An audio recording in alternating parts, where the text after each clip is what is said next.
Welcome to RTN Member Voices. I'm Robert Firpo Cappiello, Editor-in-Chief at Hospitality Technology. Our guest today is Courtney Radke, Vice President of Innovation at Sagenet. Courtney, welcome to RTN Member Voices. Thank you, Robert. I'm thrilled to be here today to discuss some of the innovative solutions that Sagenet has to offer for the restaurant industry. Yeah, we are psyched to hear it. To set this up for our Restaurant Technology Network and Hospitality Technology audience, tell us who you are and what you do and the Sagenet mission. Yeah. So who I am is I'm a restaurant technologist at heart. I came from the restaurant industry. For the last several years, I've been focused on what is the technology behind that, driving it from a network and security standpoint. And that's exactly what I do now as the Vice President of Innovation here, focused on network and security at Sagenet. And if I boil it down, the Sagenet mission, really, it's simple. It's to empower restaurants through technology, to allow them to create those experiences that keep the customers coming back, a la loyalty. So that's what we're really trying to do.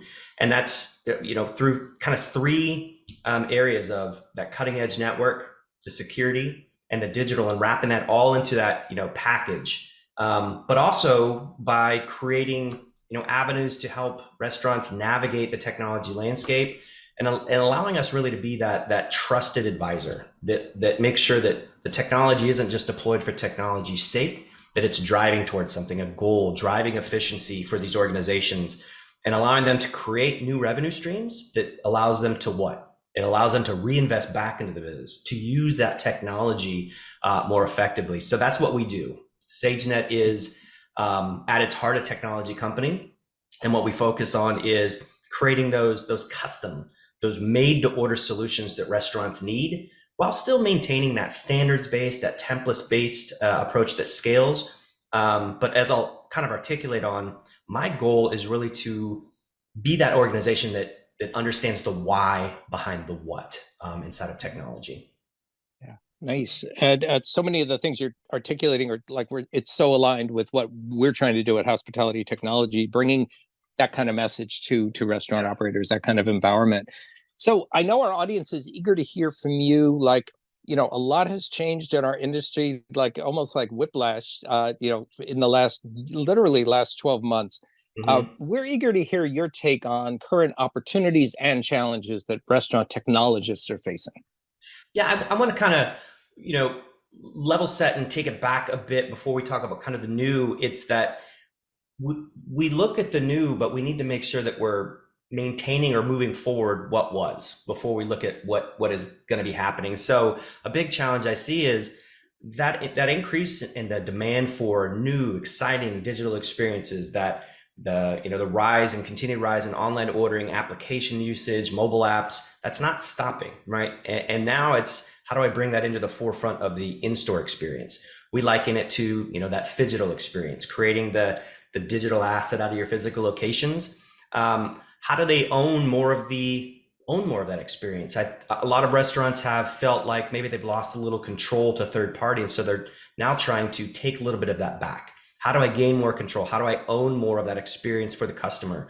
So that's kind of the today, where we're dealing with that. And now, how do I integrate things like AI? How do I move forward with some machine learning, computer vision, AR, VR experiences that we've seen that are out there? Those are the cool things that are really, they're becoming a core, to the fabric of restaurants, but we have to make sure that we're doing it effectively, maintaining that with today. So that's a challenge. But it's a great opportunity as well. So to create their own phygital experiences, to create their own unique way for the customers to see them versus what somebody else is mediating for them. They get to put it out there and they get to own that. So I've seen that as kind of a challenge and an opportunity. The problem being, and Robert, we've talked about this before, is restaurants need to ensure their networks can handle it. And, I often refer to this as the legacy versus foundational paradigm.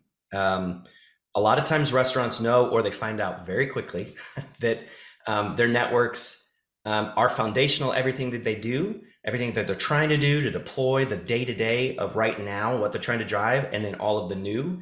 But what they start to realize is, oh, I didn't make this foundational. This is actually legacy. And if you think about it like this, legacy is that 2-lane highway, and it was good for a time, but now you got semis driving over it. You got a lot more cars. It's getting potholes.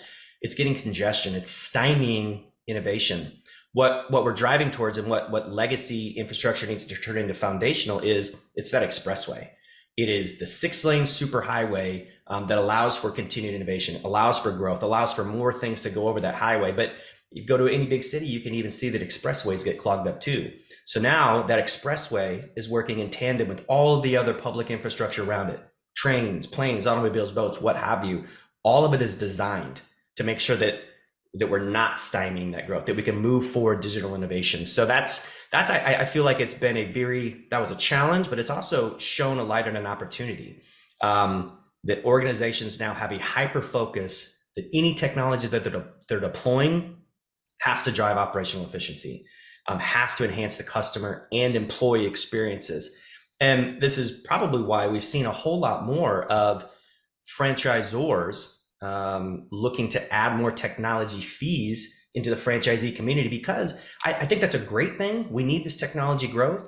But what it comes with its own set of challenges that's a nuanced conversation. And you have to make sure that it's clearly articulated on the why that technology is needed. So that the challenges are keeping up with today, but wanting to effectively integrate the new, and some of the challenges that exist with that. Yeah, I love your analogy of the 2-lane highway versus something more contemporary and more efficient, because I can't tell you how many times restaurant operators have said to me in confidence, they'll say, "Don't tell anybody, but we're still using," and they'll talk about something they implemented 20 years ago, and it's never disparaging of a brand. As you said, the 2-lane was built with the best of intentions. Exactly. It's much more like, we just got to get real. And yeah, so let's talk about Sagenet and how Sagenet fits into this journey that restaurants are on, from to upgrade from the 2-lane to get where they need to be today. Yeah. So back to the why behind the what. So just as you said there, restaurants are coming to us and asking questions like, can you provide a better network? Or I heard about this new security risk out there that AI is being used against us. That I've, trying to put all of this stuff into my environment. It was supposed to make it better, but it's actually made it worse. It's now my network's at a crawl. So what they're really looking for partners is to cut through that. They're asking a question and they're asking for a what, and we need to understand the why behind that. So what we try to do is have those conversations. We use our expertise in the industry that we're bringing on board to have those conversations with the restaurants, to understand that why behind the what, and then to help them have those conversations with the franchisees and ultimately sell it into their user base. Go beyond simple technology swaps. Nobody puts in technology because it's fun. You do it because you need to, that there's a market, driving towards that. How do they allow that technology to become that revenue generator? And that's exactly what Sagenet does. What we do is we come in with the mindset of, we want to create a long-term partnership. This is a human-to-human interaction, a connection here, and we want to understand the unique challenges that each restaurant faces, and then how do we move them towards outcomes, not products, not widgets, not services. What is the outcome that you're looking to get? And then we enable future growth through the services that we provide. And that, again, back to what we talked about earlier, that's network solutions. They need that high speed. How do we build that expressway? We can work with those legacy highways and kind of make it more efficient, but at some point we need to get them towards that super highway and leverage all of their technology effectively. But that has to be tightly coupled with security, whether that's the security to get them to compliance requirements, which we really need to move beyond and get to cyber maturity, or protect their customers and their brand's data from harm, using AI effectively to combat the new security threats that are out there. And then tying it all together, that's the stuff that's behind the scenes that nobody sees, but it has to be done very, very well. But in front of, how do we boost the brand? How do we use our digital solutions to make sure that we're enhancing the customer experience, driving engagement for not only them, but also their employees? It's all of the cool and exciting things that, that's that outward brand facing image that they want to see, but it doesn't work if the stuff in the back, the network and security, isn't up to snuff. And so we are the ones that kind of design all of it: design, build, deploy, manage, support, and partner with restaurants to do all three in one package. We don't build anything in a silo. We want to make sure that network and security and digital are thoughtfully built together. And that's what Sagenet does for restaurant organizations. I love that holistic approach, like a true partnership. Absolutely. Very cool. Very cool. I want to give you an opportunity to make a closing statement to our hospitality technology and restaurant technology network audience. Yeah, I think the closing statement is doing things like this are so valuable. I mean, we've had multiple conversations. I've been in the industry for a long time. And I just want to emphasize the importance of continue to embrace it, continue to embrace technology, continue to embrace innovation, continue to do new cool things to boost that experience for the customer, and do that by leveraging what's around you. We have an amazing community. We have an amazing set of organizations like RTN and the Hospitality Technology Network that are out there to move the needle forward. Use them. The consumer expectations are going to continue to evolve. Our expectations are going to continue to evolve. And what we need to do and what I want to do is make sure that restaurants can stay ahead of the curve by using leveraging the solutions that are around them, the partners that are around them, the community that's around them, and organizations like the one we're working with today to move that forward. Courtney Radke, Vice President of Innovation at Sagenet. Always a pleasure. Thank you for joining us. Absolutely, Robert. Happy to be here.